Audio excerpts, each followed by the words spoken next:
日本語カフェへようこそ。台湾で日本語を教えている日本人の春です。少し前の動画では台湾に住んでいるうちにいつの間にか自分が台湾人になってしまったと感じる瞬間はどんな時かについてお話ししましたね。今回は逆にもう十数年も台湾に住んでいるのにやっぱりちょっと慣れないことは何なのかについてお話ししてみたいと思います。まず最初は店員と客の関係です。もう何年も台湾に住んでいるのにまだ台湾の店員さんの接客態度に慣れないなんて、春先生、順応性がないんじゃないですかと言われてしまいそうですね。確かに日本ではいらっしゃいませ、こんにちはとか、ありがとうございましたとか、もう店員の態度は海外と比べるとずば抜けて丁寧だと思います。日本にはお客様は神様だっていう言葉もあるくらいですよね。でも皆さん誤解しないでください。私は台湾の店員さんにそんなことを求めているわけではないんです。主に私が慣れないと感じているのは、お客さんに何か質問された時の店員の答え方です。例えばある時こんなことがありました。私は前もって広告で今日ある商品が特価だっていうことを知っていたんです。でも店に行くとその商品は見当たりませんでした。確か洗濯用の洗剤だったと思います。それで店員さんにすみません、何々っていう洗剤はどこにありますかと聞きました。すると店員さんは探しもせずに没有、もうありませんよと答えました。で、私はそれなら仕方がないと思って諦めていましたけど、しばらくして別のお客さんがその店員さんに同じ質問をしました。もちろん店員さんは同じようにありませんよ、没有了と答えました。でもそのお客さんはしばらく一生懸命自分でその商品を探して結局その洗剤を見つけることができたんです。皆さん、もしこのお客さんが日本人だったらどうすると思いますか？多分日本人なら店員さんに文句を言うと思います。さっきあなたはないと言ったけどちゃんとあるじゃないですか。いい加減なことを言わないでくださいと怒ると思います。でもその台湾人のお客さんはどのような行動に出たと思いますか？なんと店員さんに対して笑顔で店員さん、店員さん、ありましたよ、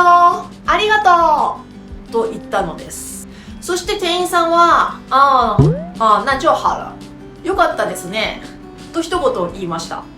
私はこのやりとりを見て、台湾のお客さんはなんとおおらかなんだと感動しました。そもそもまずお客さんに何か質問された時、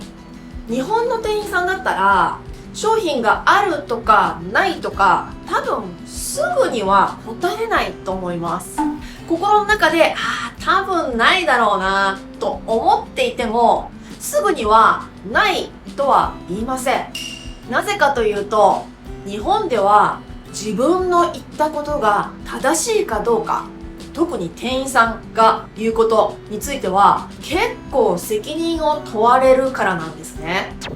だから店員さんは答える時に慎重になる必要があります。それで店員は多分すぐにあるとかないと答えずに、少々お待ちください、確認してまいりますと言って確認してから、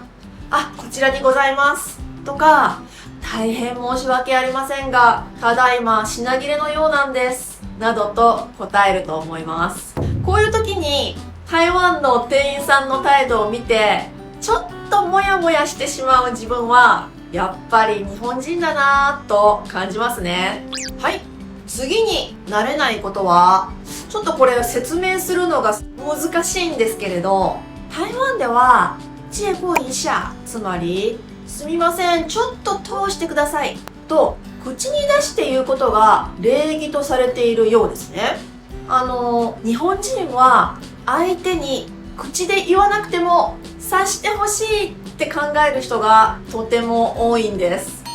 例えば私がスーパーで買い物をしているとします。で、買い物用のワゴンを押して通路を歩いています。でも前の方に通路の真ん中に誰かが立っていたらどうしますか？日本人なら大抵何も言わずにゆっくりその人に近づきます。そしてその時に何も言わなくても相手が道を譲ってくれることを期待してしまいます。以前私の動画でも日本人特有のジェスチャーについてご紹介しましたが、このようなジェスチャーをして相手に見せるかもしれません。ただ、すみません、通してくださいと口では言わないかもしれませんね。でも台湾の方は違うんですね。ちゃんと声に出して通してください、借过一下と言わなければいけませんね。ある時、今私が言ったまさにその状況に遭遇しました。私は通路を通りたかったんですけど、おじいさんが通路の真ん中でこうやって何か見てました。私は最初何も言わずにおじいさんに近づきました。やっぱり日本人だからですね。でもおじいさんはどいてくれません。それで私はすごく小さな声で借过一下と言いました。日本では相手が自分の要求を察してくれなかった場合、まずは小さな声でお願いします。すみません。こんな感じですね。でもこのおじいさんは全然どいてくれません。それで私はもう一度小さい声ですみません借过一下と言いました。でもやっぱりおじいさんはどいてくれません。あなたならどうしますか？私はおじいさんが私のことをわざと無視していると思ったので、おじいさんのこの後ろのすごく狭いスペースをゆっくり通り過ぎることにしました。そして私が通り過ぎた時におじいさんはやっと私に気がついたようだったんですけど、どうして一言ちゃんと言ってくれなかったんだ、借过一下って言えないのかと怒りました。私は言ったんですけど声が小さくてすみませんでした。すみませんって何度も謝りました。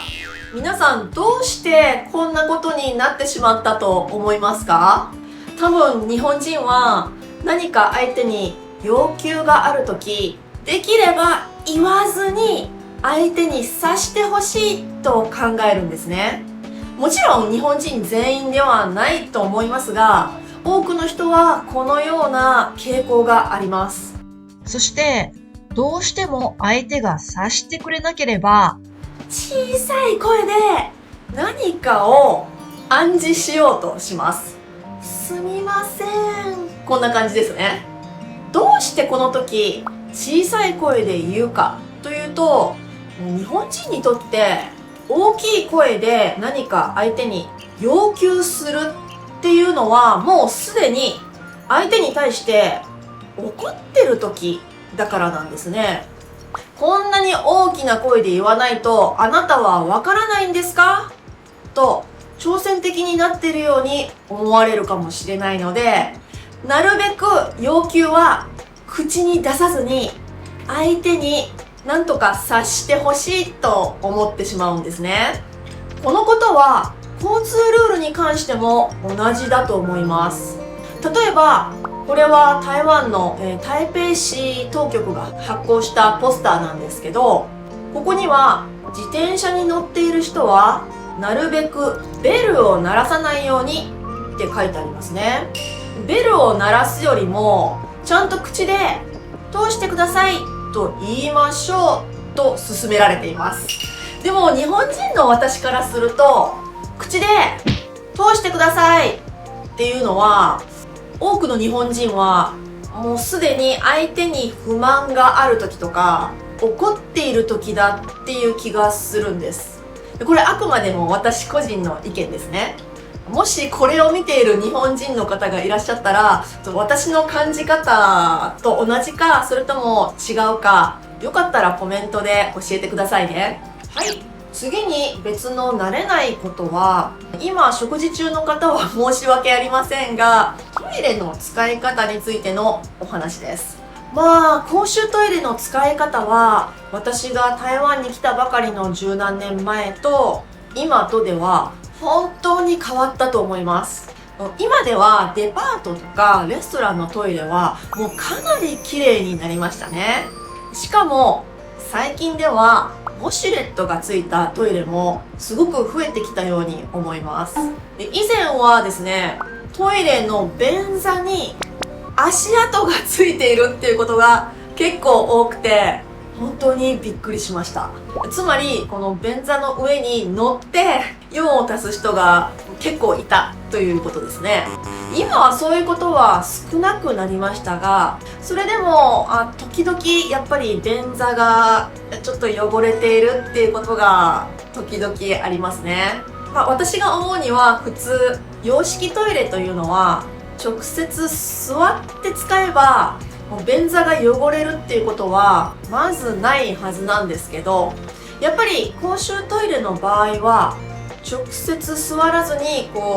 腰を宙に浮かせて用を足す人がまだいらっしゃるんだと思います。で、そうするとどうしても便座やあと床が汚れてしまう。これは今話してるのは女性用のトイレの話なんですけど、便座や床が汚れてしまうということになりますね。ただ最近はこのような本当に汚いトイレっていうのはすごく減ってきたと思います。はい、最後に私が慣れないこと。もし私の近所の方がこれを見ていたらすみません。先に言っておくと、私の近所の方たちはとてもいい方ばかりで、いつも私に親切にしてくださっています。本当にありがとうございます。ただ、すみませんが、会うたびにですね、どこに行くの？去哪里？とかと聞かれるのは、私今でもちょっと慣れないですね。多分本当は私がどこに行くかっていうことに興味があるわけではなくて、ただ関心を払ってくださっているんだと思いますけど、毎回どこに行くのって聞かれるたびに、真面目に行き先を答えるべきかどうかちょっと考えてしまいます。あと少し年配の近所の方が会うたびにですね、赤ちゃんを産まないんですかと、早く産みなさいと私に言ってくるのも、ちょっと慣れませんね。でも近所の皆さん、いつも私に親切に話しかけてくださって本当にありがとうございます。はい、わかりましたか？皆さんは海外に行って自分はやっぱり外国人だなぁと感じたことはありますか？もしよかったらコメントでシェアしてくださいね。ではまた日本語カフェで会いましょう。はるでした。